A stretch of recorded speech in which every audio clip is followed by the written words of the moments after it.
Welcome to the Sharpe Way. Yes, a special Veterans Day program this evening, November 11th, 2019. Veterans Day here at the Sharpe Way. Many of you know I am a veteran.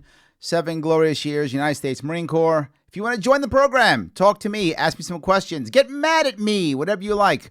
573-427-5463. Again, 573-427-5463. If you like this program, then do me a favor, support it. Head on over to patreon.com/Sharpeway. Please drop a couple bucks there every single month. If you can do $9, $15, $28, whatever you can do to keep this going. This costs money and time. And I'm on a holiday. I'm here with you. And if I could, I want to talk today a little bit about the war on terror. The war on terror is a huge part of what it has meant to be a veteran for the past 20 years. When I was in the Marine Corps in the 80s, it really was more of the Cold War, right? After Vietnam, more of a Cold still fighting the Soviet Union. It was a different kind of mindset. The bad guy was Ivan, and in some cases, the good guy was someone who was in Afghanistan, supporting us, fighting the Russians. But if I could, I want you to imagine something with me, if you could. Imagine you are just in the street and you see a car in the street. There's a car sitting in the street. And as the car sits in the street, I give you a brick. And I say, there you go, there's your brick. If you would like, go ahead and throw the brick at the car. Would you do it? The average person would not. Of course. Why would you throw a brick at a car? For what reason? No reason. I then change the situation. I say, you know what? Right now, magically, I've made it to where it is legal that you can throw that brick at the car. If you want to, throw the brick. No worries, it's now legal. Would you throw it? Most people wouldn't. But let me change one thing. Instead, it's not just some car. Picture, if you would, someone who you love. Sister, brother, husband, wife, child, parent, someone you love, close friend, someone you love was murdered. And the guy who murdered him, and it was a guy in this case, the guy who murdered your loved one is in that car. And how you know this person murdered your loved one is you saw him do it. You, with your own eyes, personally watched the person in that car murder your loved one. Do you throw the brick now? You probably do. But now I remove my magic powers. It is now illegal, and you will go to jail if you throw that brick. Do you throw the brick? You probably do. That person was the murderer who murdered your family member or your loved one, and you know that that person is going to receive no punishment whatsoever for that. You can't call the cops on them. Nothing's going to happen. They will just get away with murdering someone you loved.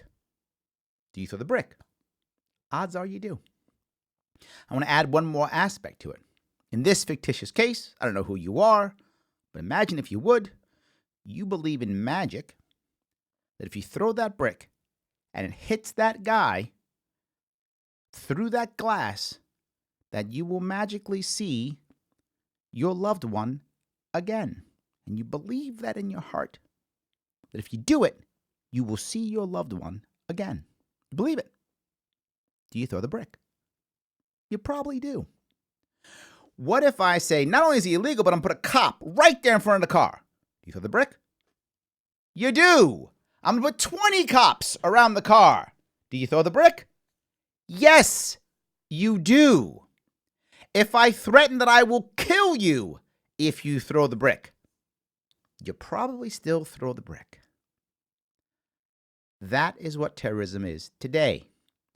They have watched us drone and bomb and kill their loved ones for decades now. It's now been decades. And we've killed their loved ones and bomb their loved ones and hurt their loved ones for decades. And they see virtually no punishment whatsoever. What do? They want to throw that brick. It doesn't matter how much security we put up. Doesn't matter how many times we yell. Doesn't matter how often we bomb them. Because when guy 1 dies, then gal 2 comes up, or gal 3, or guy 4, or guy 5. And they all start coming up again and again and again. And they fall behind each other because as we bomb them more, we create more victims. We create more people who they can now rally behind to come after us. This is the war on terror. We're fighting something that doesn't end. It just keeps going. Hence, it's been about 20 years and we're still fighting this same war. Why? Because the more we bomb, the more they come after us. The more we bomb, the more they come after us. It doesn't end. Now, you might be saying, well, Larry, that sounds great, but Larry, it's them, it's not us. We have to fight them over there so we don't fight them here. I hear that often. But there's something that's happening here that you may or may not care about. I hope you do care about.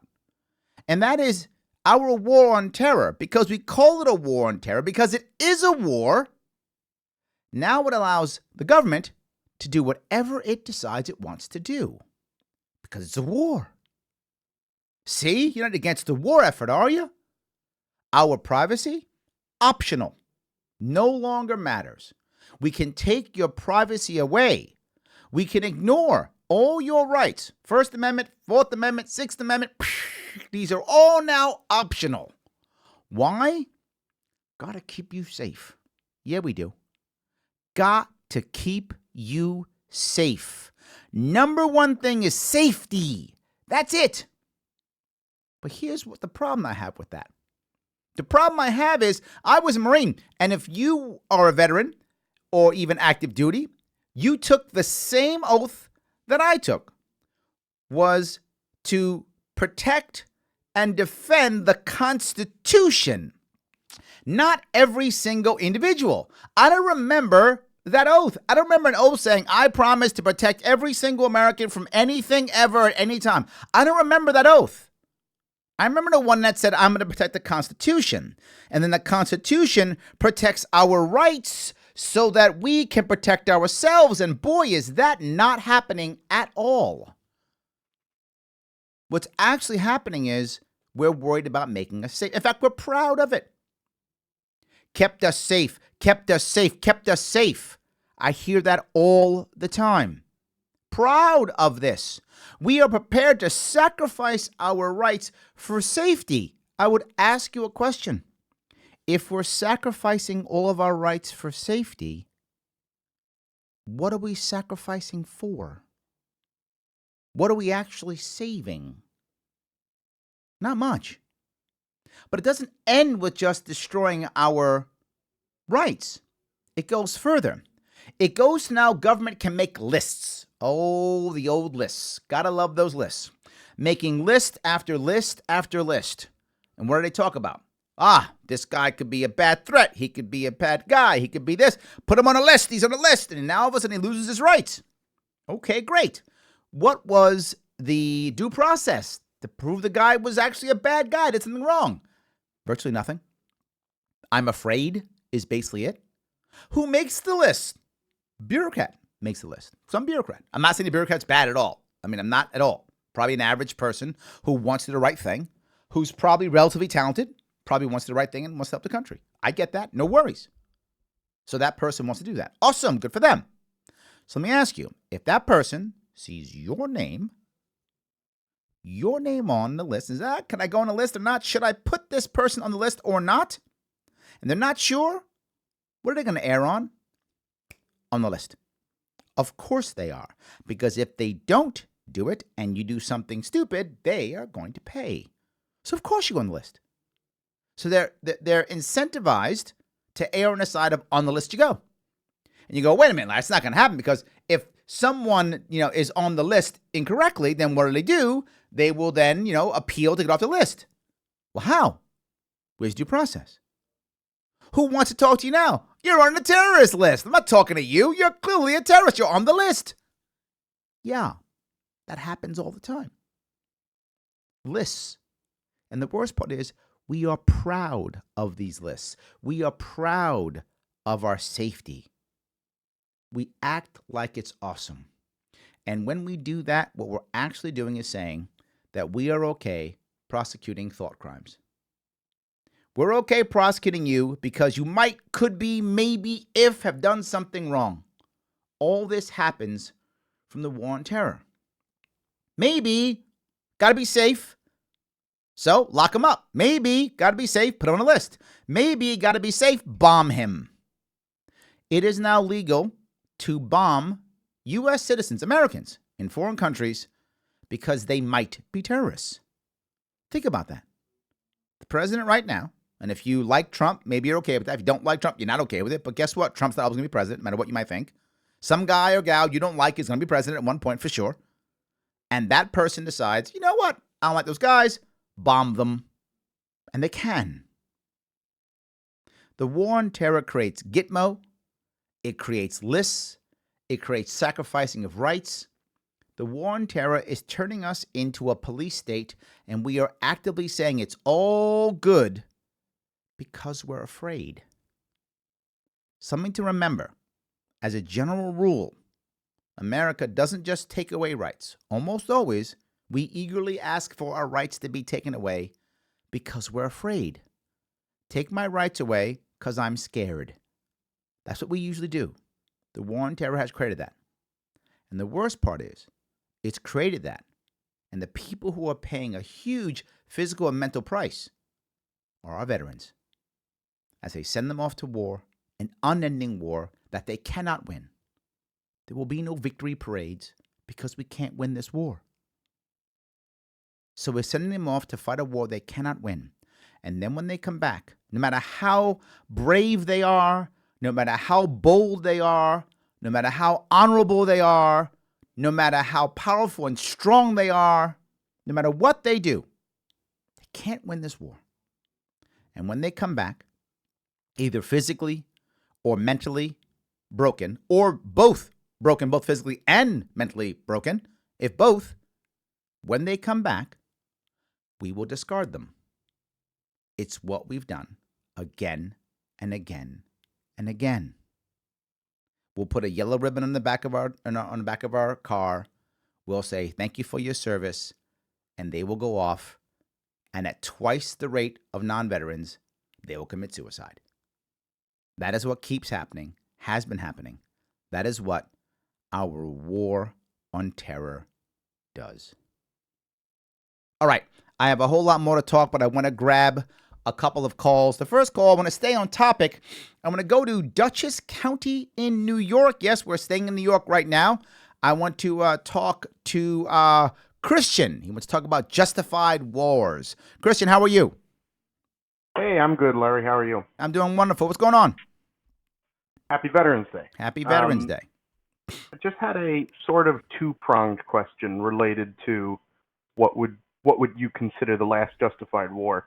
And it's kind of related to the fact that I have this sort of cognitive dissonance of wanting to thank soldiers and veterans for their service. Yeah. But at the same time, none of the wars they've fought in are justified. Yeah.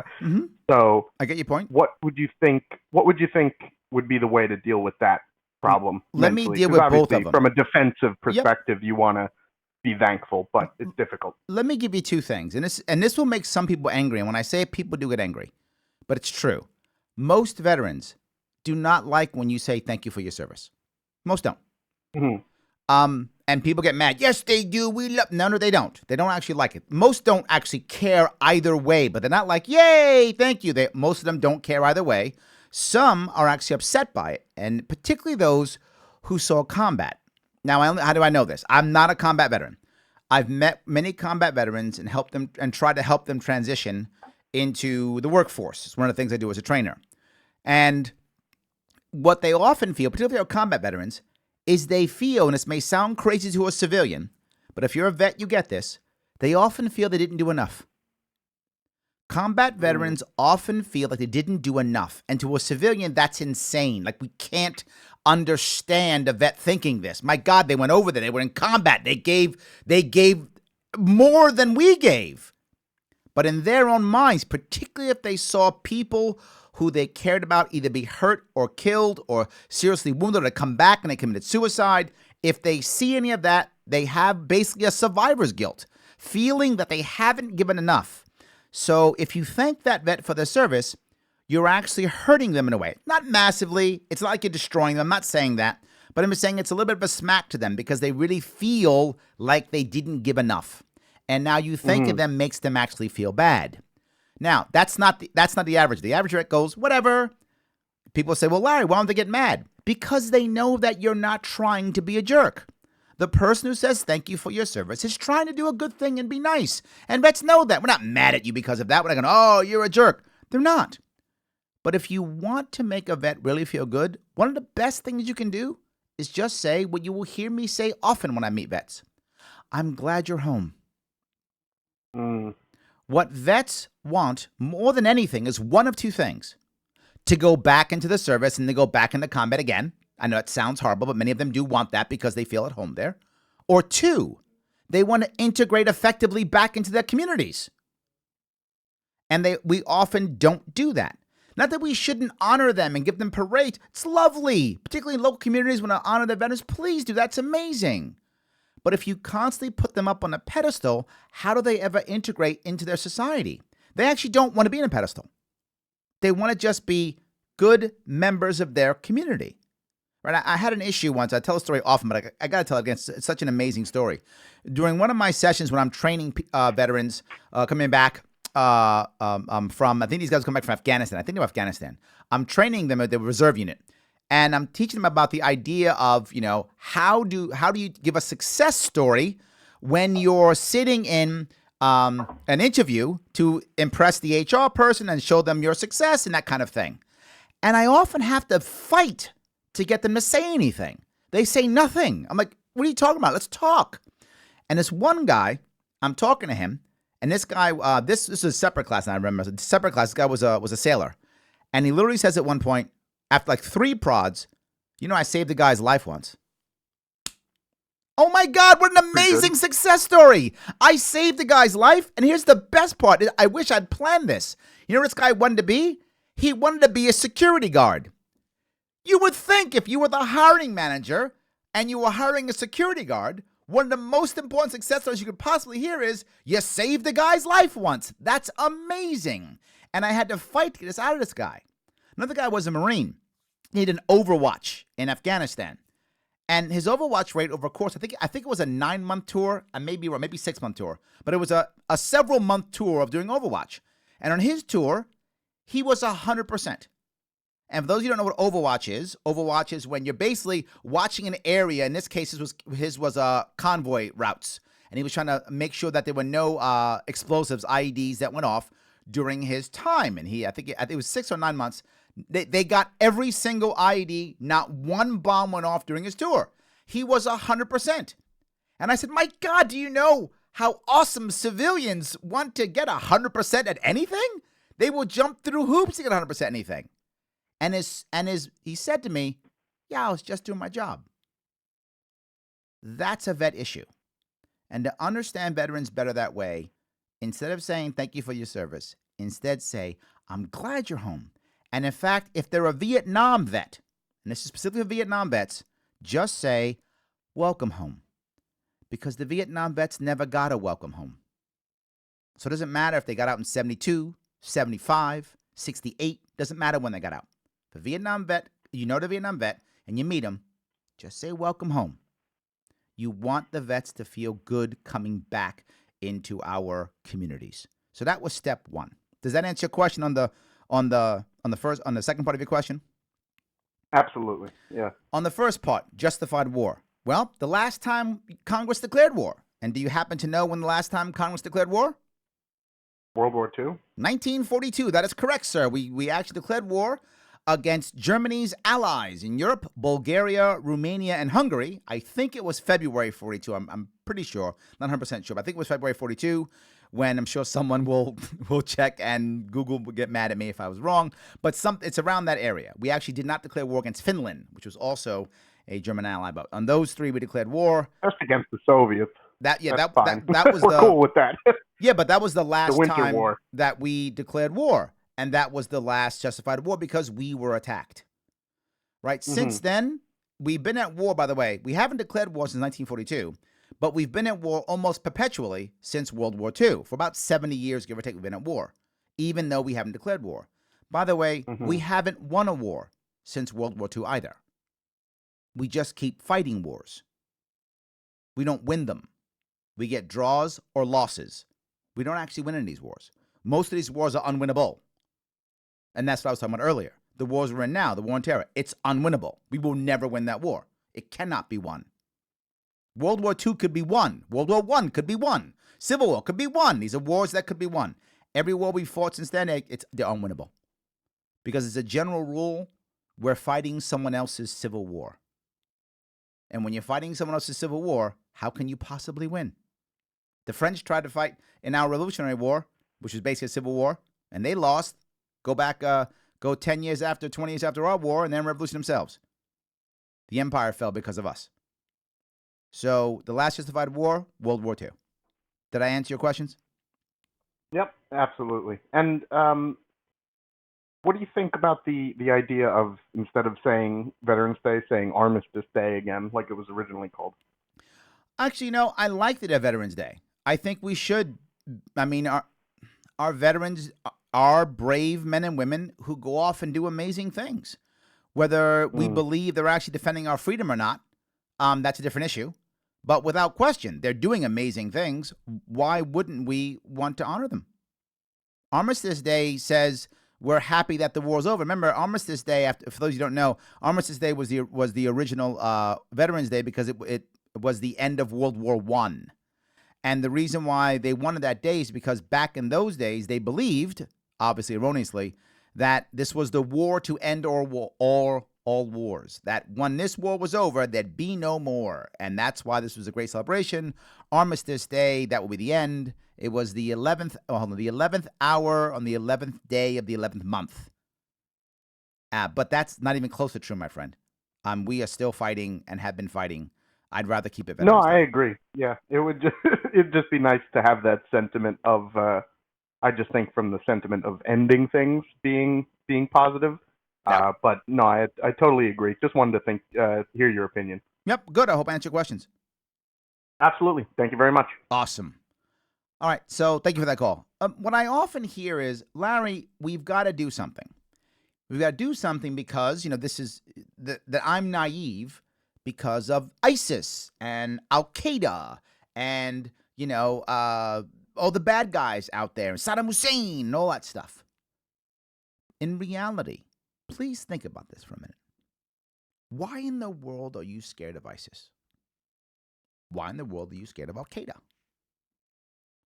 There are more New York City cops than there are ISIS fighters. And that was at their peak. When they were at their peak, there were still more New York City cops than there were ISIS fighters. At their peak, when they were at their big caliphate, the world's ending the caliphate, all that stuff. More New York City cops. And they were surrounded locally by 5 to 6 million other troops all around them who hated them. In Iran and Saudi Arabia and Turkey and all over the place, surrounded by millions of other troops who don't like them. They were 6,000 miles away. And the strongest weapon they had was a rocket launcher, meaning a handheld RPG rocket-propelled grenade. That's the strongest weapon they had. Hardly even had any type of armored vehicle at all. And they 6,000 miles away, and to get to us with no Navy and no Air Force, they have to go through Europe, which has nuclear weapons. Why the hell are we afraid? Why are you afraid of ISIS? Why are you afraid of Al-Qaeda? If you don't count the military members that we sent over there, for a second, hold them to the side. Name almost anything. More Americans have died of that than Al-Qaeda or ISIS fighters. Bees, yes. Mosquitoes, yes. Pools, yes. You name it, more Americans have died. Cows. Yes, more cows have killed Americans than ISIS and Al-Qaeda fighters. It doesn't matter. Name the thing. More Americans have died from that thing than ISIS and Al-Qaeda. More. Why are we so afraid? Why is it acceptable to lose our rights, to destroy the American society over something that is less dangerous than cows? Does it make any sense? Why are we afraid? Well, Larry, you gotta understand something. These are ISIS-inspired people or Al-Qaeda-inspired people. Wow, what a lie that is. So I like the Spanish king, so I go off and commit a crime and I yell, I love Spain, and I hit someone over the head. Is that now a Spanish-inspired attack? Should we declare war on Spain now? Of course not. That's a story to make you afraid, to keep the war on terror going. Now, note what I said, ISIS or Al-Qaeda. Which one is it? Do we even know? Do we even care? Does it even matter? Was it Saddam Hussein who was the bad guy? Remember when we got Saddam Hussein? Remember that? About 16 years ago, give or take, however long it was. 15 years ago, 16 years ago, we got Saddam Hussein. And we got all the guys were in a room, and an officer comes out and goes, we got him. Everybody goes, yay! Like, that was it. See, we got Saddam Hussein. Now the world's safer. No, it wasn't. Nothing changed. In fact, thousands of American soldiers and sailors and Marines would still die and be broken, still, even though we got Saddam Hussein. Remember 8 years later? That's when we got Osama bin Laden. Yeah, right? Now we got Osama bin Laden. See? Now things will be better. No change. Yet again, exactly the same. Nothing changed. But I thought Saddam Hussein was the bad guy, the Ba'ath Party. I thought Al-Qaeda was the bad guy. Okay, well, now he's dead. Oh, now ISIS is the bad guy. And we got Baghdadi. We got that guy just a month ago? Trump got him, right? Oh, look, it's all changed. No difference. We don't even know who we're fighting anymore. We don't even know who we're fighting anymore. Is it ISIS? Is it Al-Qaeda? Is it Saddam Hussein, the Ba'ath Party? Who's the next villain that they make up after ISIS is destroyed, assuming it's ever destroyed? Does Al-Qaeda come back? Do we go back to the old hits? What do we do? Do we start revamping the old guys again? Do we bring back Nazis maybe? What do we do? There's always a bad guy. There's always an enemy. And the more there's an enemy and we can send people overseas, the more we forget what's happening right here in our front yard and in our backyard. The more we forget the rights that we're losing, the control that we're losing, the happiness that we're losing, the economy that is broken, the families that are broken, we lose all of that as we keep shipping people overseas. And then if you say something bad about the war, what's the first thing they say? Why do you hate the troops? Well, let me go back to that one because that one specifically gets me upset. Because while there are very few people who die, civilians who die from Al-Qaeda and ISIS, that's true. There's a whole lot of Marines, soldiers, sailors that die. A whole lot at the hands of ISIS and Al-Qaeda and all the people that were fighting overseas. A whole lot. Yeah, but Larry, 9/11. But Larry, 9/11. Yeah, we lost about 3,000 people in 9/11, and that was terrible. Horrible. I was in New York during it. If you're in New York, you probably felt it more than I did if you were living downtown. I wasn't. I was living in Queens at the time, but I was still in New York City. Terrible. We lost more than that in sailors and soldiers and Marines. Double that already. Fighting the war from that. Fighting the wars from that. Do they not matter? I would say, particularly on Veterans Day, vet lives matter. Military lives matter, don't they? Don't those people matter? And when they go over there, and here's the worst part of all of it. There's Memorial Day and Veterans Day. And I always say I think Veterans Day is kind of a senior day in my view. It's just my opinion, in my view. Memorial Day, we talk about those who we've lost. And for them, their journey's over. They feel no more pain. Their journey's over.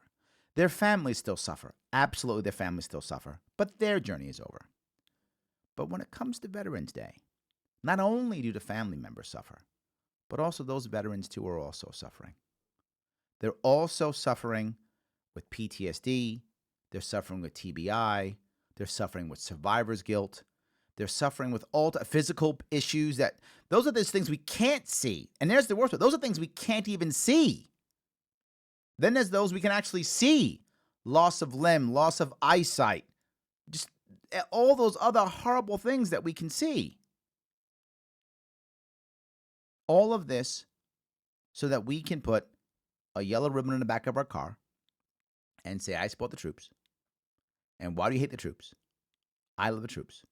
Well, I would ask you, person who doesn't allow anyone else to talk bad about the wars, who doesn't allow anybody to talk bad about our troops, how many more troops have to die before your pride is satisfied?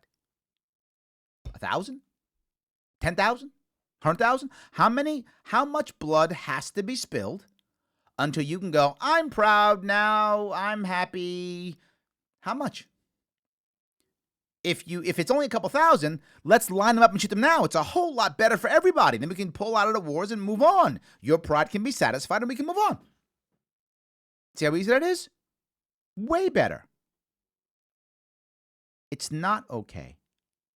It's not okay to assume that because I say something against perpetual war, that somehow I'm anti-veteran, and because someone speaks about pro-war, that they're somehow pro-veteran. Those two things have nothing to do with each other. In fact, I would say they're the opposite. That's just my opinion. On this Veterans Day, I guess I have an unpopular opinion. All right, I'm gonna grab a call if I could. I'm staying in New York tonight. You New Yorkers keep calling me. Thank you. I appreciate it. I'm gonna speak to Sam in Cairo, New York. Sam, how are you? Hey, Larry, thanks so much for taking my call. Of course. What's going on? Well, one of the interesting things about it is, a lot of times people say, oh, we should never have a preemptive war. Mm-hmm. Remember Ron Paul talking about that? Yes. But sometimes, like if your neighbor is standing there and he's got a gun and he's pointing it into your yard, at one point in time, you're going to say, hey, this guy's a threat to me. There's got to be something I ought to do about this. Or, if there's a country that says death to America, we're going to destroy America, something like that. What point in time does that give us a justification to do something? No, it's a great point. And I think those are two separate issues, right? Two separate issues. One is when you said guys pointing a gun, and one is someone's yelling death to America. And I want to separate those two because they're two separate issues and both require separate answers. Number one, if there's someone who is, pointing a weapon at us or is an actual threat, of course, we may want to do something preemptive. We might. But here's the issue. Do we want to invade their country? No, that's a bad idea. In today's modern world, there are three types of forces that America needs to have desperately. Three. Special forces, cyber, and nuclear. Those are the three we have to have. Those three. Why? Because any of those three can do what you just said. We don't have to have massive forces. Think about it. When's the last time the United States got in a massive tank battle? Last time was World War II. Actually, it was the Iraqi War. We fought in the Iraqi War. We first attacked from Kuwait into Iraq. We had a tank battle. Last time. And those tank battles were so ungodly one-sided. It was insane. It was something like that they lost 40 tanks to our injured one. It was something horrible like that. We just devastated them. That's why, guess what? Right. No one fights us in tank battles anymore because we will destroy them. No one fights out in the open anymore because we'll destroy them. They fight them via cyber or terrorism or everything else, but not that. So what do? We build more tanks. I don't know why. Not required. Special forces, cyber forces, nuclear forces. If there's someone who's saying, I'm going to drop a bomb on you or I'm going to nuke you, great. Special forces, come in and go out and take it out. Or cyber attack, knock it down. We do it already, right? We went and got Saddam Hussein, special forces. They try to stop Iran. I think it was Israel, cyber attack. That's how you would deal with a threat like that. You would neutralize it that way. The second you start bombing, the second you start invading, at that point, you've just opened up a massive can of worms that is going to make a whole lot of people in your country suffer. In your country. Imagine, if you would, for a second. Imagine it is September 12th, 2001. September 12th. Okay. Right after the towers come down. And instead of us doing what we did, we instead take all of our elite forces, which, by the way, are some of the best elite forces on the planet, hands down. Ask anybody who's a specialist, they will tell you that. Some of the best. Yep, without the question. We sent all of them just to get Saddam Hussein.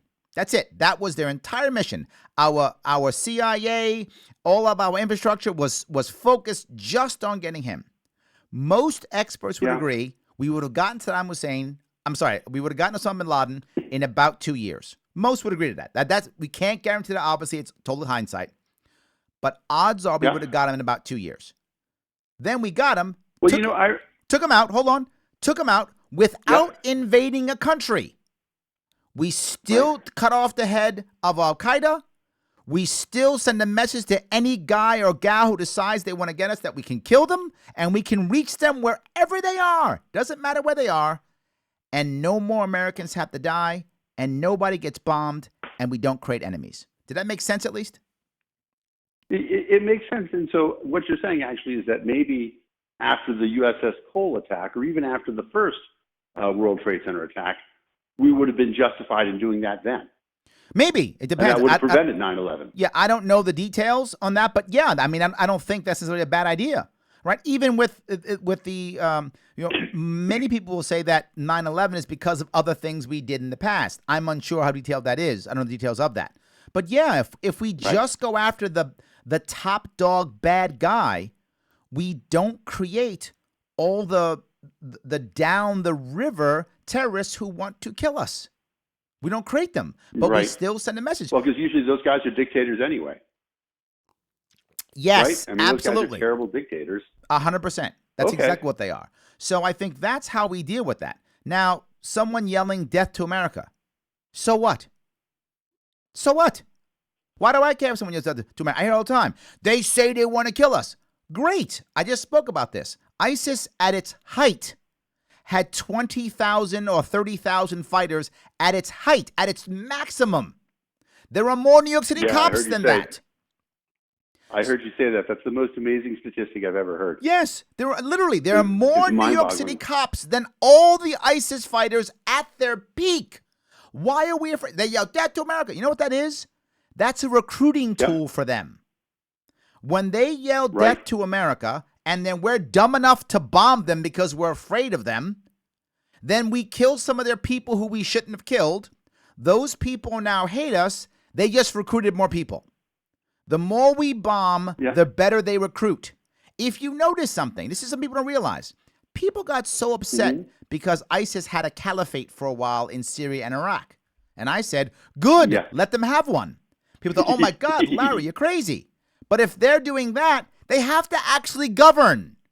Their fighters are in the streets trying to be cops and to placate their horrible governmental system and their terrible, ISIS culture that destroys people. Right. They can't fight us. Right. They're too busy fighting themselves. Let them have a caliphate. No, that makes sense.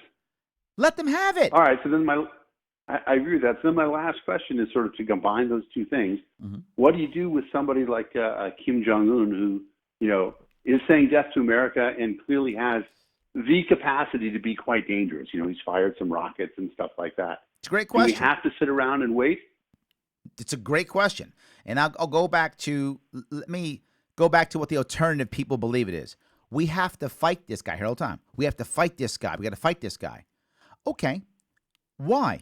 Are we going to invade? I hope not. Are we actually planning? I hope not too. Yeah. Are we actually planning to send troops into a country 25 million strong, brainwashed to believe that when we attack them, we're going to eat them? Oh my God, I don't want to do that at all. The amount of death and destruction we will have to rain on that country and absorb in military members is horrible. I would never want that. So we're not going to invade. So then the answer is, are we going to nuke them? Terrible idea. Why would we nuke them? We're going to nuke them. We're going to nuke a country on the border of our ally, South Korea, where our troops are, and on the border of China, which also has nuclear weapons. Boy, terrible idea. So we're not going to do that. So all we're going to do is yell at them. Wow, is that stupid? So, well, Kim, well, he's got to step down. For what? Where's he going to go? What's he going to do? Because what is he going to do? Was he going to buy a franchise McDonald's in Pyongyang? I mean, stop. This is stupid. The idea of this is dumb. We do this to create an enemy. Here's the actual answer, which you may think I'm crazy. Open up complete and total diplomatic ties with North Korea. Allow them to trade with us all day long. Open up diplomatic ties. Kind of like what Trump is trying to do. No, because the problem with what Trump is doing is Trump is trying to win to do it. I'm saying I don't care what they give. They don't have to stop anything. Oh. You know what will stop them from dropping a nuclear bomb on us? Trading with us. When they have too much to lose? That is correct. Trade with us. What is far more powerful than our military is our culture at its peak. When American culture is doing what it does best, allowing people to grow, allowing people to prosper, allowing people to be happy, life, liberty, pursuit of happiness, oh my God, is it powerful. How do I know this? I do. It's called Vietnam. We walked away from Vietnam. We lost Vietnam. We lost about 60,000 Americans dead and at least 100,000 seriously wounded, if not many more, when we left Vietnam. And guess what? 20 years later, they were our trading partner. Now they're our ally. Yeah. And we dropped more bombs in Vietnam than we dropped throughout all of Europe in World War II. More bombs in that country. There are people still to this day who are walking through a field and lose their arm or leg to a landmine because that we put down there. To this day, still happening. And guess what? They're our trading partner. If we simply opened up just talks with North Korea, you want to trade. You would watch them all of a sudden start to become our ally. It will take time. Of course it will take time, but you have to go one step further. And that is remove all troops from South Korea. Why? China does not want anything good happening in North Korea. They don't want to unify. Why would they unify? If China unifies, they will literally have American soldiers. I'm sorry, if Korea unifies. If Korea unifies, China will literally have American soldiers on their border. Why would they want that? I wouldn't want that if I was China. Right. So how about we remove our troops from South Korea, open up talks with North Korea, and all of a sudden start talking. And I'll go even one step even crazy further. You want to really, if you really care about Korea, that's a big deal for you. I got an idea. Tell Kim Jong-un, if you want to take your money you've stolen from your people, pack it up, and go buy some island off the coast of China, we'll let you go. We'll help broker the deal with China. Pack up, take your family, take your top generals, take your X billion dollars you robbed from your country, pack up and go to some island off the coast of China. You buy it. Give him a place to go. Give him a place to go. Awesome. Give him a future. He packs up and leaves. Yes, once he leaves, the power vacuum will be massive. And guess what will happen? North and South Korea will figure out how to unify on their own without us. They will figure out. They don't need us. Germany unified. So will Korea. It will figure out a way how. We shouldn't be involved. We walk away, broker the Kim Jong-un deal to go to China someplace. Look, Idi Amin did it. I can never remember which one it is anymore either. Yes, but Idi Amin did it. Kim Jong-un. He died someplace. Yeah. So why can't this? Our current policy just makes enemies longer. I appreciate that, especially like the idea you said that essentially if we open up trade with them, we're going to make them wealthy, make the country wealthy. And if they're wealthy, they got too much to lose. Yes. So they don't want to go to war anymore. And if you want to overthrow a dictator, grow a middle class. Yeah. That's it. I like everything about that. Larry, you are one of the great speakers in the Liberty Movement. I really appreciate you taking me my call. Thank you, my friend. I appreciate it. Have a good night. Bye. So note, I'm not saying we do nothing. This is the problem I hear often. People go, oh, we should do nothing about all these bad guys. We should do nothing. I didn't say nothing. I just say let's stop. If you're going to bomb and invade, can it work? Sure, it can. And I said this before in Afghanistan. Could we win in Afghanistan? Of course. If you want to put 250,000 Marines in Afghanistan for 40 years, maybe you could win Afghanistan. And imagine every year, Marine body bags coming home every single month, dead Marines every single month for 40 years. If you're ready to do that, maybe we could win Afghanistan. I'm not ready for that. I don't want to do that. And we still might not do it. But that might happen then. It's not the right answer. I have an idea. Walk away. Yeah, I'm saying walk away. Larry, you're going to walk away from the Middle East? Then there'll be fights and death and civil war. That's happening now. That's not going to happen when we leave. That's happening right now as we speak. The difference is we're in the middle of it. That's the difference. I'll go back to my September 12th thing I just mentioned. Imagine September 12th. We go after Osama bin Laden with our special elite forces. Then we pull out and withdraw from Saudi Arabia, we withdraw from the UAE, we withdraw all our forces from the Middle East. Just walk away from the Middle East. Kuwait, just walk away. Oh my God, Larry, they might have a civil war. They're having one now. They might fight each other. They're fighting now. But Larry, we won't be involved. Good. That's a good thing. They would be fighting, maybe. Or maybe they wouldn't. I don't know that. They might be fighting. They might not be fighting. But either way, you know who they wouldn't be fighting? Us. They might be fighting Russians or French or each other or whatever the case may be. But here's the issue. We wonder why they're spending so much time fighting. This goes back to us, being the West, carving out lines in the sand, deciding what country should be, and not allowing them to create their own countries. America decided to become a country with war. Canada, not. Both are the right answer. America chose war. That was right for us. Canada chose peace. That was right for them. And what I always get is, but Larry, if we didn't fight a revolutionary war, we'd still be British subjects now. Maybe, maybe not. Who knows what could have happened? We might have fought a war later. We might have done peaceful. Who knows what could have happened? But we chose war, and that was the right answer for us. In the Middle East, they will think the same way. Iraq will decide if it should exist as a nation.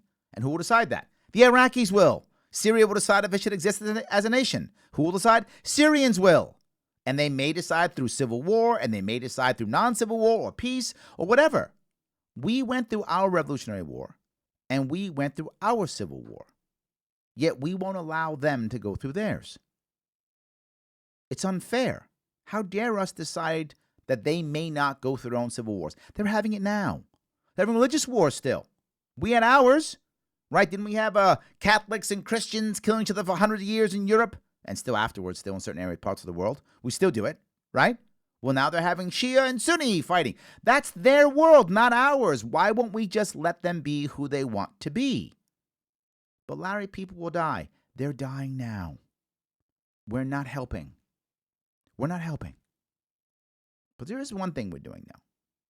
We are creating and have created a massive military-industrial complex. And I guess in one way that is helping. It's pushing our economy. I don't know if that's good or bad. But for some, if you have a job, then it's good for you. Look, if you like what I'm saying, awesome. If you want to join the program, come join the program. If you don't like what I'm saying, still awesome, but join the program. Give me a call, 573-427-5463. And I know some of you who have been calling, I get this complaint more than once. Larry, you spend too much time with the caller. I do. It's true. Guilty as charged, because I do want the callers to feel like they're talking to me, not just throwing up a question and then getting off. I want to make sure that people feel like they're being heard and we're talking. It's a real conversation with you. That's why I do that. And I know some of you get upset and you hang up. You get on the phone and you hang up. If you hung up, please call back. I'm happy to have you back on the show again. 573-427-5463. And when your time comes, I'll talk to you too. So everybody gets a whole lot of time. So yes, I'm sure some people also are posting some of your questions and comments. So let me see if I could grab one here. Hold on. See if I can find a couple here. I'm gonna look just in case there are any. Okay, no, I didn't get anybody to. Okay, oh good, so we're fine. All right, so I don't want to ignore the people online. Sometimes I know I do that sometimes, and I apologize when I do that. Let me bring up the idea of the military-industrial complex. Well, you might say to yourself, and I know if you're more liberty-minded, you're probably against it off the bat. Bad idea. We have to stop it. But there is an advantage to it, which is why we can't just stop it. Because it has created a series of industries where a lot of people make their livelihoods off of it. And if you just get rid of it overnight, you've just put literally thousands upon thousands and thousands of people out of business overnight. Foreign aid, another thing, right? Let me go through a couple of these things. The first one is security. The fear that comes from the war on terror creates a massive security industry, right? Security. Everyone should be afraid. You got to get new security for your home, security for your body, security for everything. Security, security, security. Now, I'm not a huge security person. However, if you want to be more safe and secure, please be that way. That's awesome. It's good. I don't have a problem with security companies building stuff up. I don't have a problem with that. But you should realize something. Americans are just about as safe as we've ever been. Just a fact. We're really safe right now. Again, if you don't feel safe, I get it. You want to buy a gun or a security system or bulletproof vest or something like that, body armor, go ahead. I don't have a problem with that.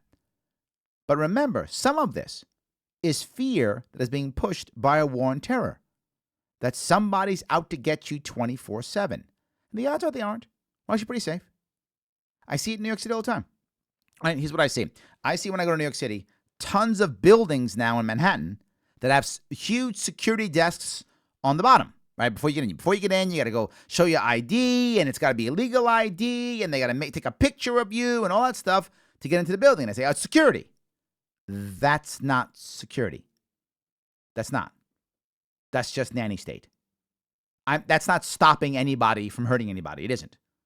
Nobody. Let me be very clear. That stops no one from hurting anybody, right? If I want to kill some guy in the building, I just make an appointment for the building.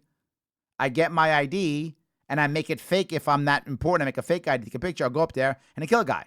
Will they probably catch me faster because my picture's there? Yeah, probably catch me faster. But I'm still going to kill a guy. If I'm going to blow up the building, whatever, I'm still going to blow it up. If I'm going to kill security, all those security guys, none of them have any weapons. If I come in with weapons, what am I going to do? I'm going to shoot them all and then keep going upstairs and kill people. It's not going to stop anything. This is security theater. It's not security. You feel more secure, and your building spends tons of money on security, so they can charge you tons more in rent. But does it give you anything? I guess it makes you feel good. In my building where I chose my office in New York, I purposely chose no security. I chose a building that has no security on purpose. Why? I don't want my guests feeling like they're coming into a prison. I want my guests to feel comfortable and happy when they come to see me. I want my customers to feel good when they come see me. If they forget their wallet, they can still see me. I have to wait and have somebody come down and bring them upstairs for some dumb reason. Doesn't mean anything. Just come up. And I've been in the same place about 15 years.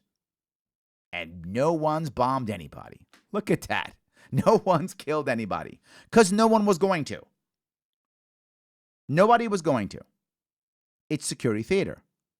Now, again, if you want it, go ahead. It creates a massive security industry. There's tons of security companies making tons of money off this. But it's theater.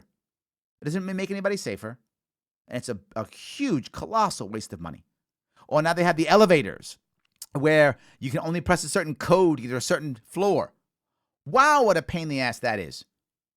And it doesn't stop anybody. I'll just go downstairs and say, hey, I want to go to that floor. They go, okay, and you go up there. That's all. It's that fast. But let me go to the biggest one, which will drive many of you crazy on both sides. The TSA. Those people at the airports. What a colossal waste of time and money. And this is directly from the war on terror. It affects us every single day. The amount of money we're spending to keep them doing their job, which is literally useless. I'm going to give you a full rundown of all the terrorists that they've caught. Finished. Done. Not caught one. Never will. Not caught one. Never will. Not caught one. There are literally hundreds of TSA agents who've been convicted of felonies against us. The government has literally put thugs in front of us. The TSA does more damage than it does benefit. And it's crystal clear. It's not even close how much damage TSA does. It slows us all down, losing time and money. It harasses people, making us feel bad and feel terrible, making us not want to fly. It slows down everything. But Larry, what about 9/11? Hear that all the time. Okay, be very clear. This goes back to the old adage. We're preparing for the last war. What does that mean? There will be no 9/11 in my lifetime. Not going to happen again. What you do imagine? Imagine if you would. You're in a plane right now. Me and you're in a plane right now. Some guy gets up, has a box cutter, and goes, I'm taking the plane to wherever, New York City. I'm hijacking the plane. What's going to happen to that guy? Yes, he's dying this day. He's being beaten to death on that airline. You know he's being beaten to death. That's going to happen. Say there's 3 or 4 of them. Then there's 3 or 4 guys who'll be beaten to death. That's going to happen. You think the pilots are going to open up the cockpit? You think anyone's going to let this happen? It's not going to happen. We still have 9/11 in our heads, in our brains. It's not going to happen. The concept of preparing for 9/11 is embarrassingly dumb. We should be worried about things like cyber attacks. That makes sense. That we should be afraid of. This is something to be worried about. That's real. 9/11 again? What's wrong with us? So let's shut down the entire grid, the airplane grid in the United States.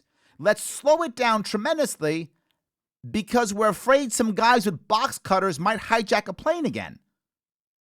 What is wrong with us? This is the war on terror. This is what it creates. The TSA, wasting time and energy. But Larry, what would you go back to pre-9/11 security? Yes! I would go back to pre-9/11 security. Yes! That's what I would do. That's exactly what I would do. Go right back to that. And then allow each airline to be as secure as it wants to be. And then you pick the airline. If you want to wait in line forever because you think someone's going to bring up 3 ounces of liquid on for some reason, good for you. You take that airline. Now I've taken my shoes off. Or here's the best one, if you guys know this one. Now, if you pre-check, you don't have to do all of that stuff, right? Because you know what bad guys would never do? Get pre-check. Yeah, they would. Or better, if you're under 10, I think it is, you don't take your shoes off, or if you're over 70 or something. Because you know what bad guys would never do? Use the elderly or kids. Yeah, they would. If you were a bad guy trying to do something, you would just use those guys or gals. Of course you would. Absolutely. None of this is anything but theater. If it makes you feel good, awesome, great, but not required. And when it's our taxpayer money, it's just being thrown in the garbage to make us feel good. Just to make us feel good. It is a massive, massive push for a security industry that just keeps growing and keeps growing and keeps growing. And of course, now we have to stay afraid. If we don't stay afraid, well, then the security industry goes down. And again, I'm not against the security industry. What I'm against is taxpayer money going to the security industry. If you want to buy stuff to feel secure, please buy stuff to feel as safe and secure as you want to be. But buy a bunker if you want to. All good. Buy a tank. All good. All good. But I'm not okay with this constant destruction of our safety, of our security. And now you're going to no-fly zone. I mean, no-fly list. Have you seen this one? A no-fly list. So you now can't fly. But that means you can't go around the country now? Because you're on some list? Well, what if you're really a real terrorist and you're on the no-fly list? What are you going to do? You'll bomb something else. It doesn't stop anything. This concept is silly and it doesn't work. But I hear it. But I got to go one step further, as I constantly want to go one step further. I have to go into the actual military-industrial complex and the idea of things like foreign aid and buying and selling weapons. Now, many people will say foreign aid, they have 2 sides. You have the first side, which is the more libertarian view, which is all foreign aid is bad end all foreign aid. You have more of the caring or positive view of, oh, see, we give foreign aid because it helps people and it helps all the people. You need to realize, when it comes to helping people, foreign aid, a whole lot of that is just excess food. Literally, we've paid our farmers to grow extra corn and soybeans. We can't spend it, so we give it to countries that need food. That foreign aid, while I can't stand it, fine. Just give them food, fine. The one that is crazy when we give them cash. This is the best one. Because when it comes to cash, we say, hey, Saudi Arabia, here's $50 billion in foreign aid. And what does Saudi Arabia do? Hey, America, I would like to buy $40 billion worth of weapons. So the leaders of the country take $10 million, put in their pocket, and then buy $40 billion worth of weapons from us. We just bought our own weapons. We just bought and gave them weapons. It's a massive jobs program. So foreign aid becomes a massive jobs program. So even the foreign aid that we use, all of this, we can't just end. But Larry, why don't we instead shut down all the foreign bases? Love that idea. Shut the foreign bases down. Again, massive jobs program. We can't just shut the bases down. Think of all the people whose livelihoods are on those bases. Every single thing we do, it's all related. The military-industrial complex is indeed a military-industrial complex. It can't just be shut down. All I'm asking you to do is think about what we're actually doing.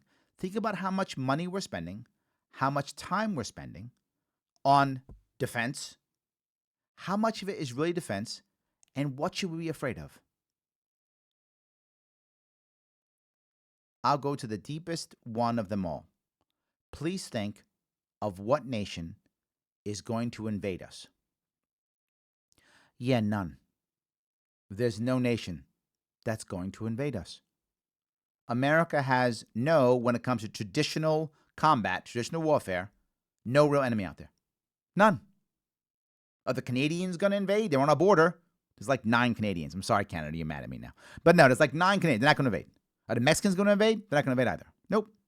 So no one's invading. There's no invasion force coming. That's not going to happen. No one has a navy that could get past our navy and land on our borders. It's not going to happen. There's no military force that is going to invade us. Literally, none. None. So why are we buying more tanks? Now, wait a minute, Larry. You just said it before.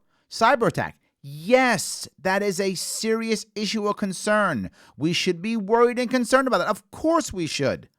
Cybersecurity is critical. We should have cyber forces. We should have cyber offense and cyber defense. Of course we should. We should be able to strike someone with a cyber attack and defend against one. Of course, that is a smart and savvy use of defense money, and it is a serious defense spend. That makes sense. Nuclear deterrent, of course. What kept the Russians from nuking us? We would nuke them. Totally works. I'm okay with that. Not a bad idea. Let's do that. Why don't we scale down to that? Why don't we make a 10 or 20-year plan to scale down to just those 3? Special forces, cyber forces, and a nuclear arsenal, enough to deter any major combatant. Then, why don't we open up and trade? Why don't we do that? And I said, Larry, that sounds crazy.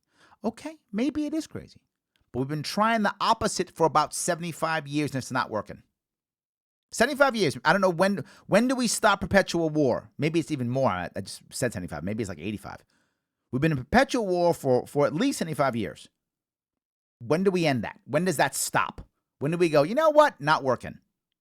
You know what? Let's stop putting our vets in harm's way. And here's another piece. When it was World War II, for every 3 people who were wounded, usually only 1 or 2 actually got home. Because of the way things were in World War II, many of them bled to death, or the wounds were so severe, that happened. And while that's sad, they passed away. Now it's more like 1 in 7 or 1 in 8. It's a huge difference. Many of the people in our service right now who are out there fighting in combat zones, many of them get severely wounded and they come home. You might say, well, Larry, that's amazing. We've saved their lives. Yeah, that is amazing. but they come home broken, and we're not prepared for them to reintegrate into our society when they're broken. And when I say broken, I don't always mean physically. Physically, obviously. Physically, in many ways, is easier because we can see it, we can get it, and we can try to fix it. Right? If you've lost your arm, we see it, we can act accordingly. We can try to give you some way of still functioning without loss of an arm. We can do that if it's physical. Again, not that I want to lose an arm or anything like that, but at least we can see it and we can try to handle that. But what about when it's not? What about when it's traumatic brain injury that we can't see? PTSD that we can't see? Depression that we can't see? And don't even know how to even treat. Can't treat. Won't treat. They don't even know they have it. How about that? This is what's happening now because of the wonderful technology that we had that saves Marines and soldiers and sailors' lives. That wonderful technology is now making sure that when they come home, they have injuries we can't see. They have damage that's not obvious to fix. And we as a culture aren't ready to handle it and put them back into our society. When are we going to stop that? People might think I'm crazy with what I'm saying. What I'm saying is, I want vets who sacrifice for us to sacrifice for us. And when they come home, I want to sacrifice for them. The sad part is, right now they aren't sacrificing for us. They are sacrificing for someone else's civil war. Not that I don't think that the Iraqis or Iranians or Afghanis deserve or don't deserve to have a stable nation. Of course they do. Everyone deserves that. They can have it. Good. But it's their job to fight. It's not Americans' job to ensure the Afghanis have freedom. It's Afghanis' job to ensure that. If they can't, then they won't. Up to them. They don't like their government, they can get rid of it. They don't want to get rid of it, they'll keep it. I am 100%, even as the old man that I am now, a Marine from the 80s, the old man that I'm now, if I had to, I would absolutely fight in the streets. I would. If someone was invading my city and I'd leave my legs in Broadway. I would do it to this day. I would still do it. But why in the world would I want to leave my legs in Baghdad or Kabul or any other city or Pyongyang or wherever or Incheon? Why would I want to do that? Why would I want to do that? I don't want to. And I don't want anyone else to do what I wouldn't want to do. I don't want to send anybody else over there. It's not the right answer. Hope that was clear. All right, guys, you like what I'm saying? That's awesome. Support the show.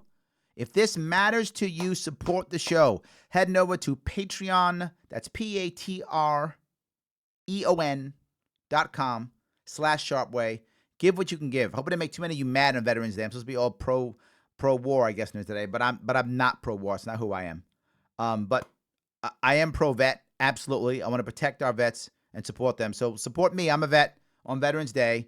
Patreon.com/Sharpeway. Give what you can give. And a monthly support will help us to move this show forward and get this to more people.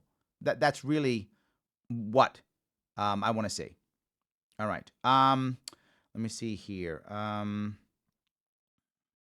right. Do I have any other comments here? All right.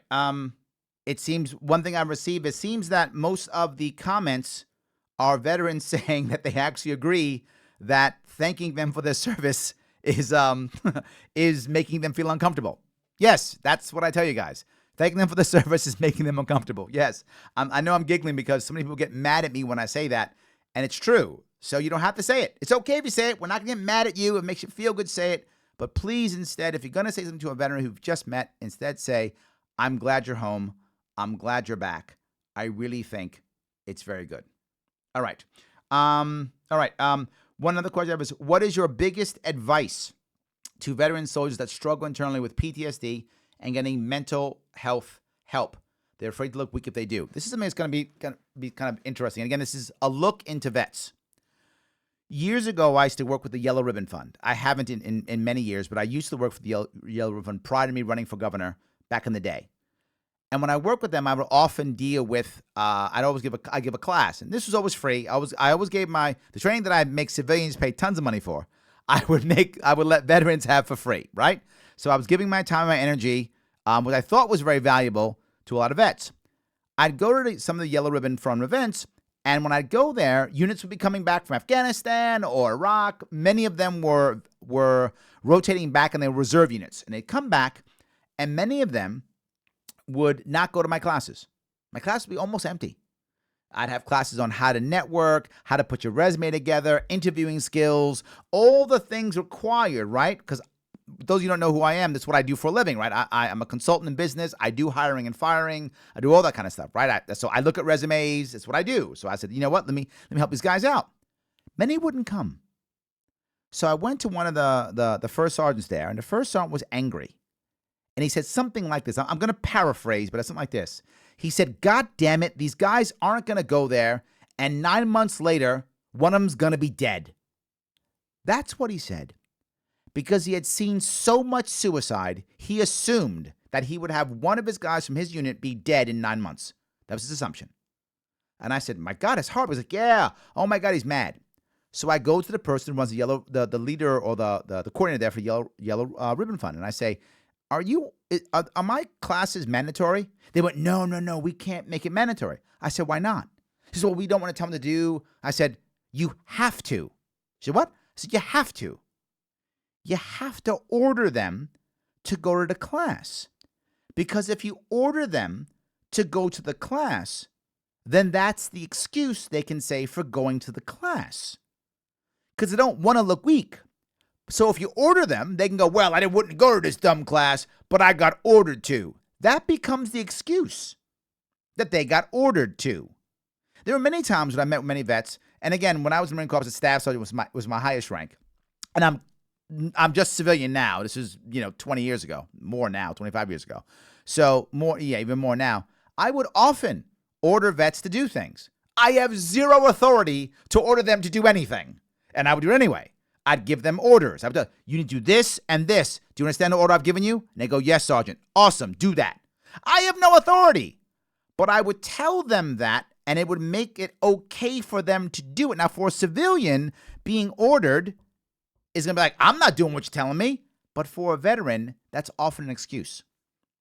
So if you're in a position to order them to do things that are good for them, sometimes that will actually help. And you'll tell, because once you give them the order, if they immediately acquiesce, that's all they wanted. If they don't immediately acquiesce, they don't really want to do it, back off. So you can give the order and see how they act. I know it sounds crazy, but generally speaking, if you are a vet, you understand what I'm talking about. Giving that order will actually help them. And later on, the captain actually gave them an order, and they filled my class. It worked. And they went there with their arms folded. I don't want to be here. And then all of a sudden they learned how to network, and all of a sudden they were happy. So it was much, much better. So the first thing is you can just order them if you're in that area. But if you're not, there's something else. It's going to sound crazy. Go with them. I'm very serious. Don't tell a vet that he or she should go. Say you're going to go and you want them to come with you. Because what winds up happening is when you're going to go and they're going to come with you, now you've given them support. You've allowed them to support you. And in return, you've supported them. So it's amazing how I would go to events and then ask my veteran friends to come with me. And this conversation making me rehash. I haven't done a lot of this. Since I ran for governor, I hardly ever do this anymore. And you know what? Now I'm thinking I really should do this again. I should get back into this again. I have really been remiss on this since I ran for governor. Prior to running for governor, I did it much more. Now I hardly ever do it, and I really need to start doing it again. I have less time for volunteering now is my issue. I'm trying to make money from my campaign, I lost my campaign. I'm giving excuses. It doesn't matter. I should be doing this more, and me talking about it realizes I should be doing this more. My point being, another thing you do is you go with them. So you literally say, I'm going, can you come with me? Now that vet doesn't feel like they're going for themselves. Of course they are. But now they're supporting you. And the last thing is, tell them that someone else needs them. This is one of the reasons why dogs and animals work so well. it becomes a mission for the vet to support something else, to help something else is one of the reasons. There are many reasons why dogs work, but this is one of them, right? They're supporting someone. These veterans want to support a cause. They want to support somebody. They want their brother or sister to the right, to the left to lean on and to lean on them, right? That's what they want. It creates another brotherhood or sisterhood. So order them if you're a vet and you can do that. Or you go and say, please come with me. Or 3, say someone else needs you to be there. These are 3 very good ways to get vets to act when they actually may not want to act, or that's not true, may be afraid to act, or may be worried about others will think. You do that, and you will be able to get more vets to act better and hopefully get some help that they actually need. But it takes you to step up and do that. All right. Where was I? There's another one. Is there any reason that you would suggest someone join a branch of the military? Yeah, it's a volunteer force. If you want to join, right? So if you want to join the Army or the Navy or the Marine Corps, it's fine. I didn't say Air Force. You said military. So I'm teasing you, my Air Force brothers and sisters. I'm teasing you. That's all. Yes. No. But if you want to join this, it's a volunteer service, right? I joined the Marine Corps when I was 17 years old. I did it because I thought it was the right thing to do at the time. And I did it. I don't regret it at all. It's what I did. So it's a volunteer force. I know many people are pro-draft. Many people are. I am not. I am absolutely against a draft. Military service should not be mandatory at all. Many people disagree with me on this. They say, well, we'll have better people, more patriotic people. That may be true. I don't know if that outcome is true or not. Maybe it will be true. But whether true or not, it's still wrong. Military service should not be forced. It's not the right answer. But Larry, what if we need more troops and we don't have enough? First off, as we mentioned earlier, there's no one invading us anyway. But even if there was, I would ask a very important question. If you can't get enough people to volunteer to defend this country, what kind of country do we have? I would hope people want to volunteer to defend their homes and their families and their nation and their states. I would hope they would. If they don't, what kind of country do we have? And we've had a volunteer force, what, is it about 40 years now, give or take? In that area, 40, 50 years, we've had a volunteer force. We've had a large army. It's done its job.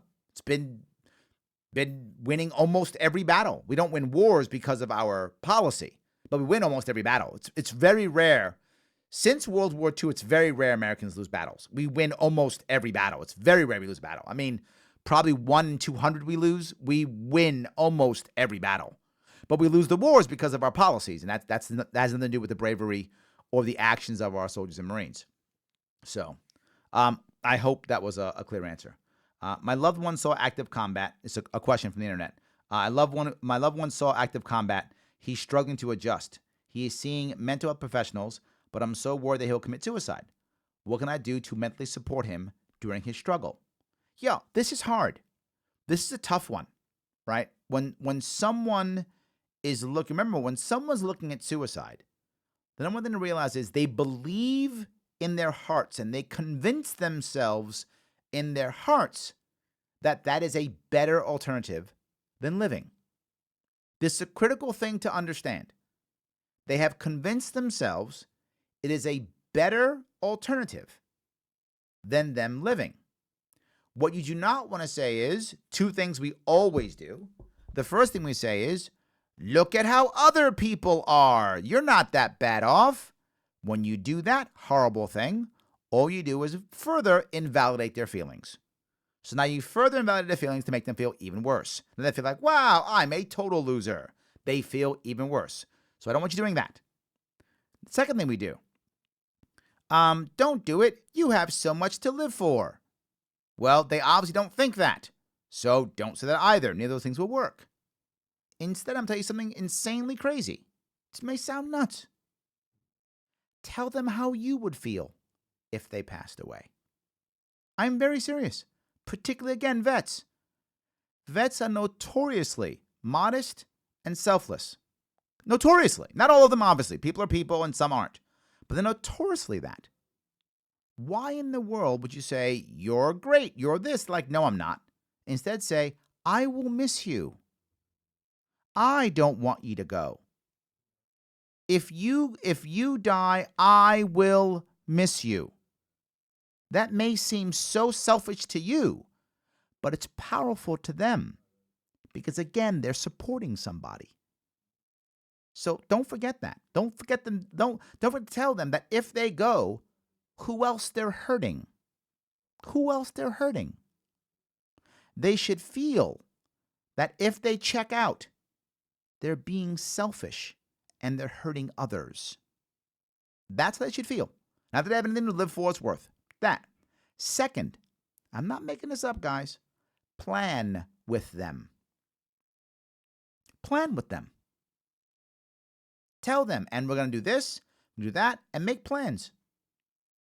When they see nothing in the future, why bother living?